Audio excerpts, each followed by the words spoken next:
آدم اور ہوا خدا سے ملنے آہستہ آہستہ آگے آئے۔ خدا بڑی اداس نظروں سے اس قصوروار جوڑے کو دیر تک دیکھتا رہا۔ اس نے ان سے پوچھا، تم چھپتے کیوں ہو؟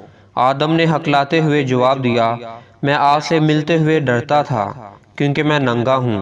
خدا نے پوچھا، کیا تم نے وہ پھل کھایا ہے جو نیک اور بد کی پہچان عطا کرتا ہے؟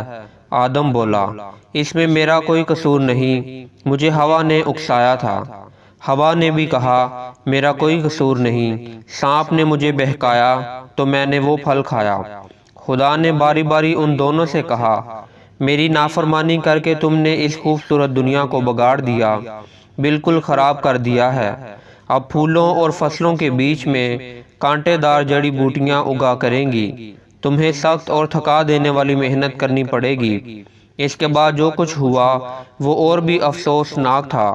خدا نے کہا، اب تم اس باغ میں نہیں رہ سکتے۔ ہم یہاں اکٹھے سیر اور باتیں کیا کرتے تھے، لیکن اب تم نے اپنی مرضی کرنا پسند کیا ہے۔ اس کا مطلب ہے کہ تم نے مجھ سے دور جانا پسند کیا ہے۔ اب ضرور ہے کہ تم دنیا میں جاؤ اور اپنا راستہ خود بناؤ، اور جب وقت پورا ہو جائے گا تو تم مر جاؤ گے۔ آدم اور ہوا غمناک اور پشیمان دل کے ساتھ باغ عدن سے نکل گئے۔ خدا کے قاصد فرشتے آتشی تلواروں کے ساتھ جنت کے پھاٹکوں پر پہرا دینے لگے۔